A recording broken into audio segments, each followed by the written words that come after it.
हाय, मैं सोनिया हूं विद्या गुरु से। करंट अफेयर्स दिसंबर 2020 का नया सेशन स्टार्ट कर रही हूं मैं।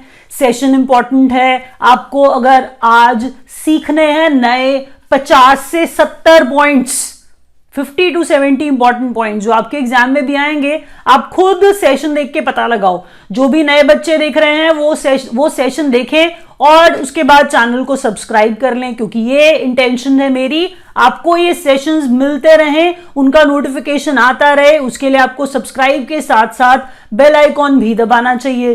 तो सब्सक्राइब करिए चैनल को, बेल आइकॉन दबाइए ताकि ऐसे इंपॉर्टेंट सेशंस आप और भी देख पाओ। लाइक कर दीजिएगा अगर आपको सेशन अच्छा लगेगा। मैंने बहुत मेहनत करी है आपके लिए, इतने ढेर सारे इंपॉर्टेंट पॉइंट्स कलेक्ट करने में, विश्वास करिए। और ये पॉइंट्स आपको किसी ना किसी कंपेटिटिव एग्जाम में जरूर दिखेंगे, आप देख लीजिएगा। शेयर करिएगा अपने फ्रेंड्स के साथ जरूर, और सब्सक्राइब करना तो भूलना ही नहीं है, आपको पक्का से सब्सक्राइब करना है नए स्टूडेंट्स। और आपको बता दूं ये सेशन हिंदी मीडियम में है, बाइलिंगुअल है, मतलब ज्यादातर क्वेश्चन इंग्लिश में आएगा, मैं हिंदी में एक्सप्लेन करती रहूंगी। और अगर आपको लैंग्वेज कंफर्टेबल ना हो तो switch to the English medium session. English medium session is primarily for our South Indian students, is primarily for our Northeast students. अब उसका कारण है because they are not able to understand Hindi much. इसीलिए language barrier नहीं होना चाहिए सीखने के लिए, इसीलिए हम इंग्लिश मीडियम में भी अपने बच्चों के लिए सेशन बनाते हैं। वो कंप्लीट इंग्लिश मीडियम में होगा। So switch to the English medium session if you are not comfortable with the language here. चलिए मैं स्टार्ट करती हूँ पहले क्वेश्चन से। अब आप फोकस हो जाइएगा और 1 मिनट भी वेस्ट नहीं करना है, आपने कुछ भी स्किप नहीं करना है, क्योंकि मैं आपको बता दूं एक एक चीज जो मैं बता रही हूं अपनी तरह से ट्राई करती हूं, कुछ इधर उधर की बात ना करूं, जो एग्जाम में आएगा सिर्फ वही पढ़ाऊं, इसीलिए कह रही हूं। अब आप फोकस्ड हो जाइए। पहला पॉइंट है जीडीपी ग्रोथ रेट के बारे में। अच्छा, अभी आपको याद आ रहा होगा, अभी कुछ टाइम पहले जब -23 वाला रेंज हम पढ़ा रहे थे, तो आपको बताऊं वो एक क्वार्टर का नेगेटिव ग्रोथ इंडिया दिखा चुका था। आपको बता दूं एक क्वार्टर का। अब आपको पता है कि क्या टाइम चल रहा है, उस टाइम को दिमाग में रखिए। अब जब हम उस क्वार्टर की बात कर चुके थे, जब नेगेटिव जीडीपी एक क्वार्टर में दिखा चुके थे, दूसरे क्वार्टर की बात कर रहे हैं अब हम जुलाई से सितंबर वाले क्वार्टर की बात कर रहे हैं, जिसमें इंडिया ने फिर से नेगेटिव जीडीपी दिखाया है -7.5% का। यहां पर माइनस वर्ड बहुत इंपॉर्टेंट है, माइनस शब्द की वैल्यू है। आपको बता दूं पहली बार ऐसा हुआ है, पहली बार भारत के इतिहास में ऐसा पहली बार हुआ है। आपको बता दूं भारत रिसेशन में चला गया है। India enters recession for the very first time. क्योंकि आपको कारण भी बता देते हैं, रिसेशन का कारण क्या है, क्यों रिसेशन और मंदी वाले शब्दों का इस्तेमाल हमें करना पड़ रहा है। तो मंदी आई, रिसेशन आया, क्यों आया, जब 2 सक्सेसिव क्वार्टर्स जो है नेगेटिव ग्रोथ दिखाई जाती है, कोई देश दिखा रहा है, हम कह रहे हैं जैसे हम अपने भारत की बात कर रहे हैं, 2 सक्सेसिव एक साथ 2 क्वार्टर्स अगर नेगेटिव ग्रोथ दिखाते हैं तो हम कह रहे हैं कि देश रिसेशन की तरफ बढ़ गया। तो आगे बढ़ते हैं अगले क्वेश्चन की तरफ। The cyclone over southwest bay of Bengal that hit Tamil Nadu and Andhra Pradesh. अच्छा, याद है ना आपको, अभी हाल फिलहाल बात हो रही थी ना, निवार आया। तो आपको बता दूं निवार आया, निवार ने किन कोस्ट को अफेक्ट किया, कहां पर ज्यादा डिस्ट्रक्शन मचाया, ये हमने सुना देखा, लेकिन निवार शब्द कहां से आया, किसने दिया, ये भी एग्जाम में पूछा जा सकता है। इसीलिए इन सब बातों को दिमाग में रखते हुए तमिलनाडु और आंध्र प्रदेश के तटों पर, हम कह रहे हैं बे ऑफ बंगाल में, पहले सुनिए, south west bay of Bengal है, ये आपको पार्ट याद रखना है, सेक्शन याद रखना है। उसके बाद हम कह रहे हैं यहां पर साइक्लोन आया जिसने तमिलनाडु और आंध्र प्रदेश के तटों को, कोस्टल एरियाज को हिट किया, जिसका नाम निवार था। ये हम डिटेल में घुस रहे थे। फिर मैं कह रही हूं कि जो निवार है ना, वो निवार एक्चुअल में लाइट उसका मतलब होता है। पर्शियन लैंग्वेज के अंदर हम निवार शब्द का इस्तेमाल करते हैं, लाइट इसका मतलब होता है। ये निवार जो नाम है ये ईरान ने दिया है एक्चुअल में। ये इंपॉर्टेंट क्वेश्चन था और यही एग्जाम में आने लायक है ज्यादा। अगला question, 151 inch statue of peace. अब बहुत सारे हम स्टैचू सुनते आते हैं, फिर एक और स्टैचू सुन लेते हैं कि उसको अनवेल किया गया है। तो पाली इस स्टैचू को कह रहे हैं, मतलब सॉरी, पाली एक जगह है राजस्थान पर, हम कह रहे हैं वहां पर एक स्टैचू है। अब किसकी याद में ये स्टैचू बनाया गया है आपको बता दूं, एक जैन संत है, जैन संत थे, उनकी 191वीं मतलब 151वीं बर्थ एनिवर्सरी, 151st हम बात कर रहे हैं, बर्थ एनिवर्सरी थी। मैं आपको इसलिए ये बता रही हूं क्योंकि जब हम कह रहे हैं कोई स्टैचू बना, श्री विजय वल्लभ सुरेश्वर जी महाराज, श्री विजय वल्लभ सुरेश्वर जी महाराज एक जैन संत थे, उनका 151st जो बर्थ एनिवर्सरी है उसकी याद में, उसको कमेमोरेट करते हुए, उसको ध्यान में रखते हुए, तो उसकी याद में इस स्टैचू ऑफ पीस को बनाया गया। तो आपसे सवाल पूछा जाएगा कहां बनाया गया, तो पाली राजस्थान में इसे बनाया गया। अब लाइफ साइज जब हम बात करें, जब आप तीसरा पॉइंट पढ़ रहे हो ना, तो वहां लिखा है life size statue of Swami Vivekananda inaugurated by प्रधानमंत्री इन जेएनयू। तो यहां पर हम बात कर रहे हैं स्वामी विवेकानंद का लाइफ साइज, लाइफ साइज मतलब एक्चुअल जैसे वो थे वैसा ही दिखाते हुए लाइफ साइज स्टैचू है स्वामी विवेकानंद का, हम कह रहे हैं। इसे इनॉग्रेट किया है हमारे प्रधानमंत्री ने जेएनयू, जवाहरलाल नेहरू यूनिवर्सिटी की ही बात हो रही है, न्यू दिल्ली में। ये भी बात आपको याद रखनी है, other than the upper one. अच्छा, अब अगले क्वेश्चन की तरफ बढ़ते हैं। अगले क्वेश्चन में हम कह रहे हैं इंडिया की ऑफिशियल एंट्री। अच्छा, ये क्वेश्चन है एग्जाम में पक्का आ जाएगा, आप देख लेना। ऑफिशियल एंट्री इंडिया की अकेडमी अवार्ड्स के अंदर। अब हम कह रहे हैं इसका नाम है जल्लीकट्टू। जल्लीकट्टू एक्चुअल में एक मलयालम पिक्चर, मलयालम फिल्म का नाम है जल्लीकट्टू। अब जल्लीकट्टू जो है इंडिया की ऑफिशियल एंट्री है ऑस्कर्स में। क्वेश्चन ऐसे ही पूछा जाता है ना, और इसके डायरेक्टर का नाम आपसे पूछ लिया जाएगा, तो इनका नाम है लिजो जोस पेलिसेरी। लिजो जोस पेलिसेरी इनका नाम है, लिजो जोस पेलिसेरी इनका नाम है, जिन्होंने जल्लीकट्टू बनाई है। इसके डायरेक्टर हैं ये, और ये मलयालम फिल्म है, मलयालम याद रखिएगा। और मैंने कहा ये इंडिया की ऑफिशियल एंट्री है ऑस्कर्स के लिए। अगला सवाल, अच्छा, fastest Indian to score 1000 ODI runs. अच्छा, अब हम बात करें वनडे इंटरनेशनल रन्स की, तो हार्दिक पांड्या है। हार्दिक पांड्या जो है उन्होंने वो बन गए हैं फास्टेस्ट इंडियन, जिन्होंने स्कोर कर लिए हैं 1000 रन्स। ऐसी चीजें जब बनाई जाती है ना, तो ये पूछा जाता है कि किसके अगेंस्ट खेलते हुए बना ली, तो वो बात भी करेंगे, जरा सुन लीजिए। फास्टेस्ट बैट्समैन की बात करें तो यहां पर विराट कोहली है, जिन्होंने वनडे इंटरनेशनल में 12,000 रन बनाए। फास्टेस्ट बैट्समैन जिन्होंने 12,000 ओडीआई रन्स बना लिए, वो विराट कोहली बन गए हैं। ये रिकॉर्ड्स हैं, इन रिकॉर्ड्स पे ये अपना नाम दर्ज करा रहे हैं, इसीलिए हम इनको इंपॉर्टेंट मान करके आपको पढ़ा रहे हैं। तो जब हम बात कर रहे हैं कि इन्होंने किसके अगेंस्ट खेलते हुए ये रिकॉर्ड्स बना लिए, तो रिकॉर्ड्स बनाए ऑस्ट्रेलिया के अगेंस्ट खेलते हुए, याद रखिएगा। अगला क्वेश्चन, अच्छा, अब ना आप खुद देखो, आप सिर्फ एक पेज पलटता हुआ देखते हो, उस पेज पे 3 क्वेश्चंस देखते हो, ऐसे 27 पेज हम पलटेंगे और 27 पेज पे 2 या 3 पॉइंट्स हो गए होंगे। तो मैं आपको बता दूं, अगर आप 27 को डबल कर लो या 27 को ट्रिपल कर लो, तो आप सोच लो आप कितने ज्यादा पॉइंट्स पढ़ने वाले हो आज। तो 27 इंटू 3 पॉइंट्स आप पढ़ोगे आज। तो इतने इंपॉर्टेंट पॉइंट्स हैं। अब आपको लग रहा है ये एक पॉइंट है, बिल्कुल ये एक पॉइंट नहीं है, ये 3 अलग अलग चीजें हैं। 3 अलग अलग चीजों के बारे में मैं आपको बता रही हूं, इंफॉर्मेशन अलग है, ये बता रही हूं।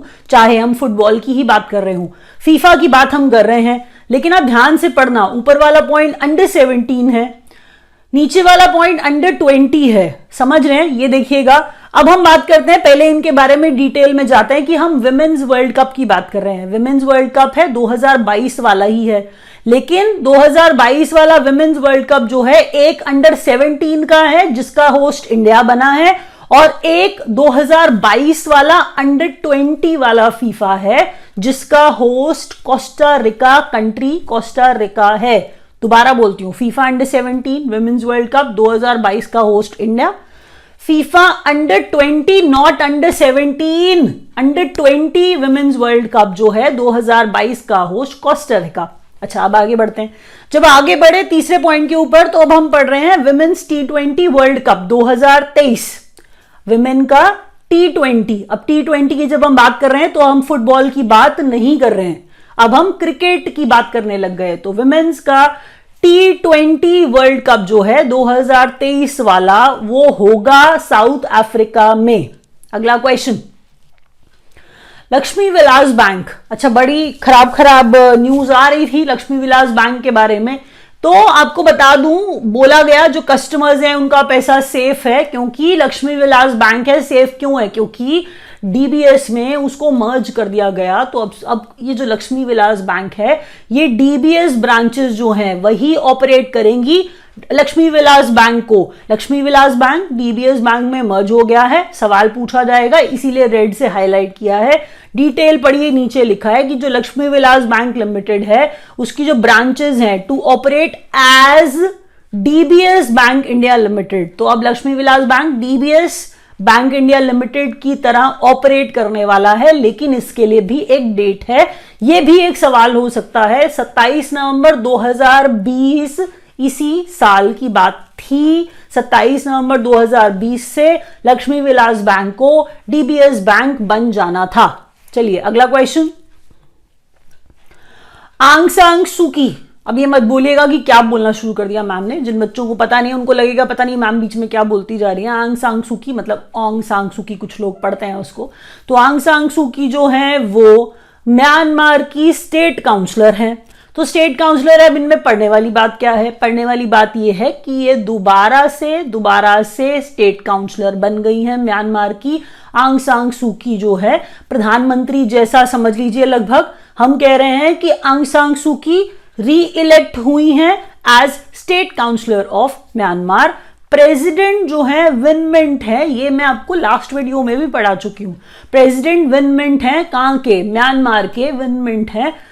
अब जब मैं ये बोलूं पार्टी मैंने कॉमन इसलिए लिखी है, देखिए पार्टी एग्जाम में पूछी जाती है, आपको बता दूं, वर्ल्ड लीडर्स फेमस वाले, और ऊपर से प्रेसिडेंट कहीं का हो, कहीं का प्राइम मिनिस्टर हो, तो उनकी पार्टीज पूछना आम बात है एग्जाम्स के अंदर, क्योंकि नाम हम याद कर लेते हैं लेकिन हम पार्टीज याद करना भूल जाते हैं, और वो पार्टीज वाला क्वेश्चन ही एग्जाम में आ जाता है। जो बोल रही हूं उनको अच्छे बच्चे की तरह उस बात को याद रखिएगा। पार्टी है national league for democracy. National league for democracy, ये पार्टी जब मैंने बात करी आंग सान सू की बोल दिया, तो आपको बता दूं यहां पर विन मिंट की भी party national league for democracy ही है, इसीलिए कॉमन लिखा है। अगला सवाल, अच्छा अब कुछ ऑटोबायोग्राफीज की बात करते हैं। ऑटोबायोग्राफीज की बात करते हैं। डियागो जो है वो मैराडोना जो है, हम कह रहे हैं ऑटोबायोग्राफी ऑफ डियागो मैराडोना। अब यहां पे एल डियागो, अब ये बात क्यों हो रही है? इनकी डेथ हुई है, आपको ये पता है। मैराडोना, बहुत लोग रो रहे थे, बहुत मास गैदर हुआ था, ये भी हमने न्यूज में पढ़ा। तो ऑटोबायोग्राफी ऑफ डियागो मैराडोना, हम कह रहे हैं L Diego. L Diego is the name of the autobiography. किसकी ऑटोबायोग्राफी है? मैराडोना की ऑटोबायोग्राफी है। वो अर्जेंटीना के थे, और आपको बता दूं फुटबॉल वर्ल्ड कप अर्जेंटीना जो है जीता था। अर्जेंटीना 1986 में मैराडोना की कैप्टनसी में जीता था फुटबॉल का वर्ल्ड कप। तो इसीलिए बहुत ही आप समझिए उनको इंपॉर्टेंस दी जाती थी। कंट्री के अंदर भी बहुत बड़े अच्छे प्लेयर माने जाते थे। तो आपको बता दूं 1986 में फुटबॉल वर्ल्ड कप जीता था अर्जेंटीना। कैप्टनसी किसकी थी? मैराडोना की थी। इसीलिए आपको बता दूं ऑटोबायोग्राफी इनकी इंपॉर्टेंट है, क्योंकि हाल फिलहाल इनकी डेथ हुई है। Autobiography of Sean Connery, autobiography इनकी बीइंग अ स्कॉट। अब बीइंग अ स्कॉट इसलिए ऑटोबायोग्राफी का नाम रखा है क्योंकि स्कॉटलैंड के थे, स्कॉटिश थे, इसीलिए Sean Connery being a Scot उनकी ऑटोबायोग्राफी है। ये इंपॉर्टेंट है। बीइंग अ स्कॉट ऐसा कोई बोल देगा, लेकिन आपको ये बता दूं स्कॉटलैंड के थे, स्कॉटिश थे, इसीलिए बीइंग अ स्कॉट नाम है ऑटोबायोग्राफी का शॉन कॉनरी की। शॉन कॉनरी के बारे में भी मैं आपको पढ़ा चुकी हूं पहले 1-2 वीडियोस के अंदर, उनकी मैंने आपको और बुक भी पढ़ाई थी। चलिए अगला क्वेश्चन देखिए, वेन्यू ऑफ सिटमेक्स एंड सिम्बेक्स। अच्छा, सिटमेक्स को तोड़ते हैं। Singapore, India, Thailand. Singapore, India, Thailand. जब हम 3 नेशंस की बात कर रहे हैं तो ट्राइलैटरल मैरीटाइम एक्सरसाइज हो रही है ये। तो हम क्या कह रहे हैं? हम कह रहे हैं Singapore, India, Thailand, trilateral SIT है ना, ये सोचिए। तो SIT SITMEX Singapore, India, Thailand maritime exercise जो है, अब हम बात कर रहे हैं जब सिटमेक्स की, और जब हम बात कर रहे हैं अपने ही पुराने सिम्बेक्स की। सिम्बेक्स जो है वो सिंगापुर इंडिया मैरीटाइम एक्सरसाइज है, बायलैटरल हुई ना, फिर वो ऊपर वाली जो मैंने बताई वो ट्राइलैटरल है। जब मैं नीचे वाली की बात कर रही हूं तो उसमें सिर्फ सिंगापुर और इंडिया है, तो सिंगापुर और इंडिया है इसीलिए बायलैटरल। मैरीटाइम है तो नेवी वाली एक्सरसाइज। तो हम कह रहे हैं ये जो एक्सरसाइज है दोनों, हम कह रहे हैं अंडमान सी के अंदर, अंडमान सी इसका वेन्यू था। ये सवाल आपसे पूछा जा सकता है। अगला question, India's longest river bridge to be built across, India की का सबसे लंबा जो ब्रिज आ रहा है, मतलब ये देखिएगा, इंडिया का longest bridge to be built across Brahmaputra. नदी तो पूछी जा ही सकती है, लेकिन जो इंपॉर्टेंट बात है ना वो यहां पे एग्जाम में आएगी, वो ये होगी कि जो ब्रिज है वो कनेक्ट करेगा असम और मेघालय को। याद रखना सवाल यही इंपॉर्टेंट है कि जो आप ब्रिज की बात कर रहे हो, हम कह रहे हैं द ब्रिज विल कनेक्ट, नीचे पार्ट पढ़िए ना, the bridge will connect Dhubri Assam to Phulbari Meghalaya. मैंने क्या कहा, असम और मेघालय को कनेक्ट करता हुआ आने वाला है सबसे लंबा ब्रिज इंडिया का।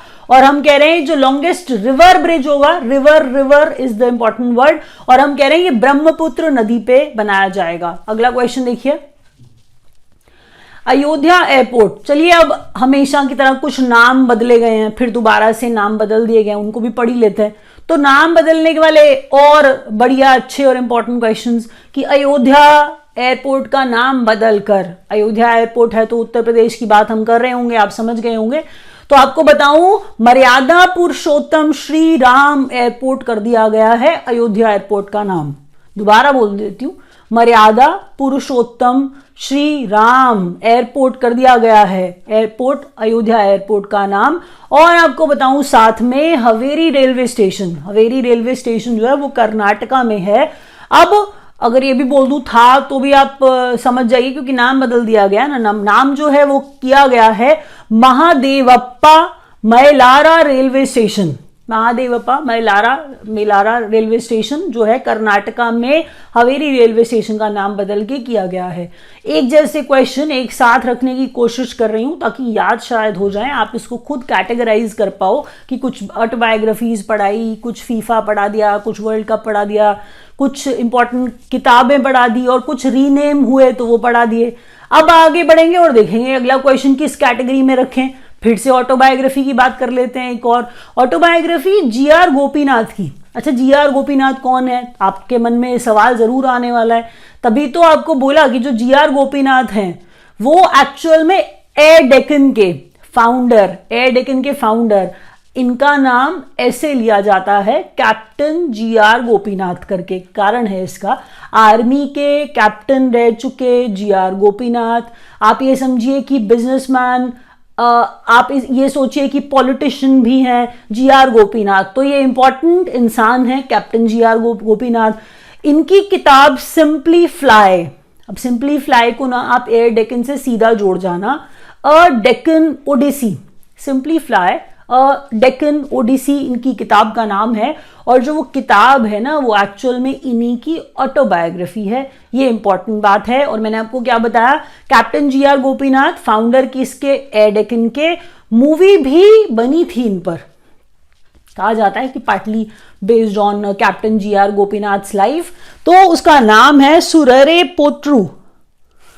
सुरारे पोट्रू जो है वो मूवी का नाम। आपको बताऊं, जब मूवी पूछी जाए, ये जो पोट्रू मूवी मैं आपको बता रही हूं, तो ये जो मूवी है एक्चुअल में आपसे पूछी जाए तो ये मूवी तमिल भाषा में है। ये आपको याद रखना पड़ेगा किसकी लाइफ से इंस्पायर्ड है, तो कैप्टन जीआर गोपीनाथ की लाइफ से इंस्पायर्ड है ये मूवी, तमिल भाषा वाली। अगला क्वेश्चन, आईसीसी का नया chairman Greg Barclay. Greg Barclay actual में न्यूजीलैंड के हैं, ये भी आपको याद रखना पड़ेगा, इनकी नेशनैलिटी आपके लिए बहुत इंपॉर्टेंट है। दोबारा बोलती हूँ, सुनिए। आईसीसी इंटरनेशनल क्रिकेट काउंसिल होता है, इंटरनेशनल क्रिकेट काउंसिल का नया चेयरमैन जो है ग्रेग बार्कले बन गए हैं, और ग्रेग बार्कले न्यूजीलैंड के हैं। अगला क्वेश्चन, यूएन का क्लाइमेट चेंज कॉन्फ्रेंस, और ये क्वेश्चन ना हर हाल में आएगा, आप देख लेना किसी ना किसी एग्जाम में। ये क्वेश्चन हर बार मैं पढ़ाती हूं क्योंकि ये कॉन्फ्रेंस ऑफ पार्टीज 26 है। मैंने आपसे इससे पहले वाले सारे कॉन्फ्रेंस ऑफ पार्टीज आपको पढ़ाए होंगे। मैं क्या कह रही हूं, conference of parties 26, climate change conference UN का, यूनाइटेड नेशंस का, ग्लासगो स्कॉटलैंड में होगा। आपको बता दूं, ग्लासगो स्कॉटलैंड में बोल रही हूं तो स्कॉटलैंड यूके की एक कंट्री है, यूनाइटेड किंगडम की एक कंट्री है, इसीलिए मैंने नीचे यूनाइटेड किंगडम भी लिखा है। नवंबर 2021 में होगी, 20 नहीं है। ये मत सोचिएगा कि मैम नवंबर वाली बातें पढ़ाई जा रही है, ऐसा नहीं कर रही हूं मैं। आपको अगले साल 2021 में नवंबर में यूएन 26 कॉन्फ्रेंस ऑफ पार्टीज 26 होगा ग्लासगो स्कॉटलैंड में। अगर ऐसा वेन्यू आ जाता है, एग्जाम में पूछा जाता है। अगला क्वेश्चन देखिए,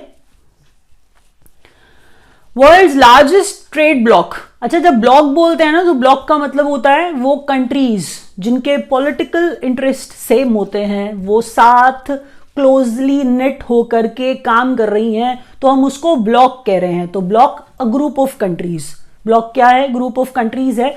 वर्ल्ड का largest trade block, trade block, trade agreement जो है, आपको बता दूं आरसीईपी जो है, वो आरसीईपी इतना बड़ा है, इतना बड़ा है, इतना बड़ा है कि ग्लोब की 30% जीडीपी, ग्लोब की 30% जीडीपी को कवर करता हुआ वो ट्रेड ब्लॉक है। तो ये सवाल कितना इंपॉर्टेंट हुआ, जरा सोचिए।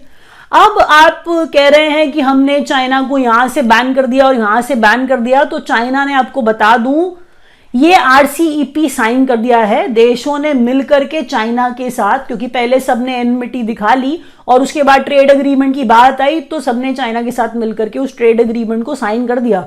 तो सिग्नेटरीज जो हैं 10 आसियान कंट्रीज हैं, लेकिन जो इंपॉर्टेंट वाले हैं उसमें चाइना और जापान है और साउथ कोरिया है और ऑस्ट्रेलिया है और न्यूजीलैंड है।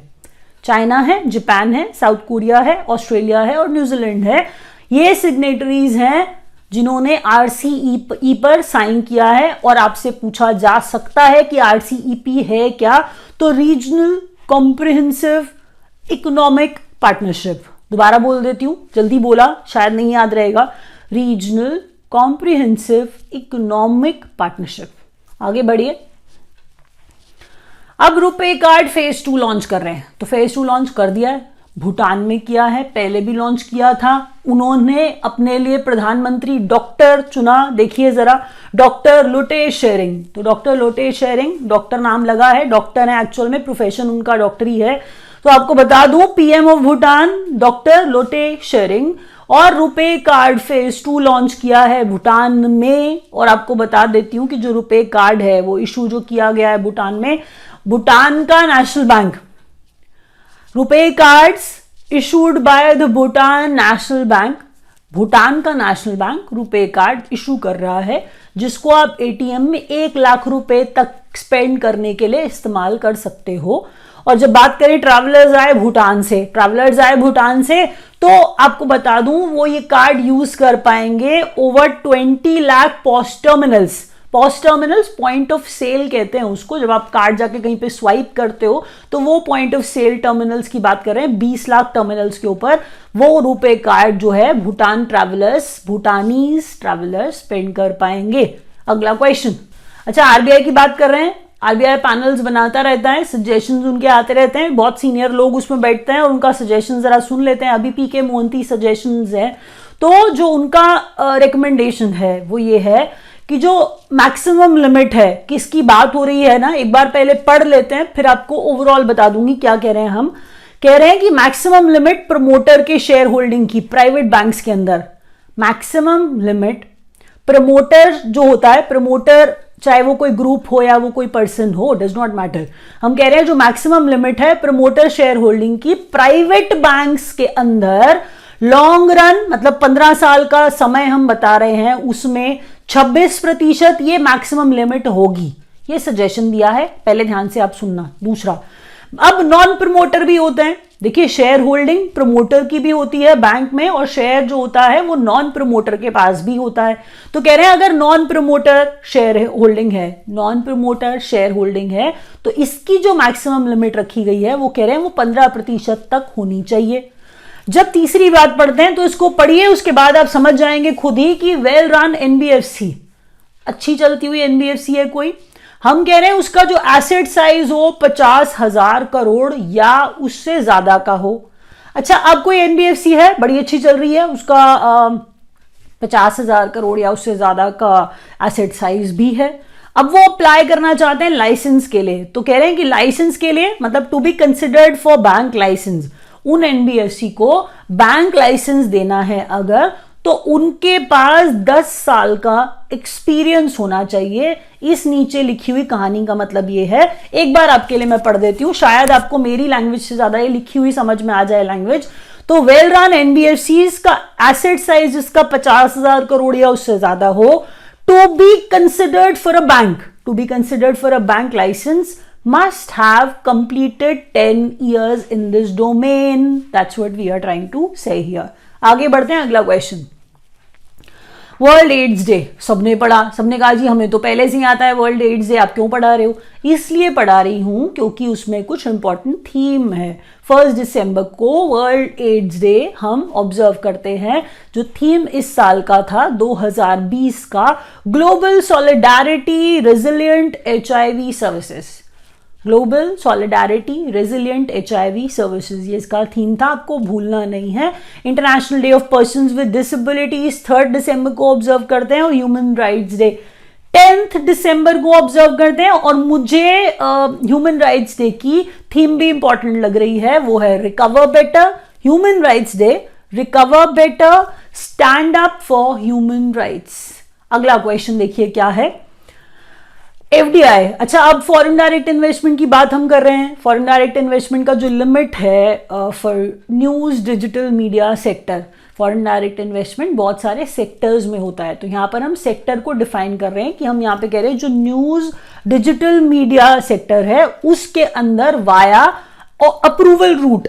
अच्छा, आप ये सुनना, जब मैं आपको कोई करंट अफेयर का क्वेश्चन, करंट अफेयर्स में क्वेश्चन पढ़ाती हूँ ना, तो मैं जनरली ऐसा बोलती हूँ through automatic route, through automatic root.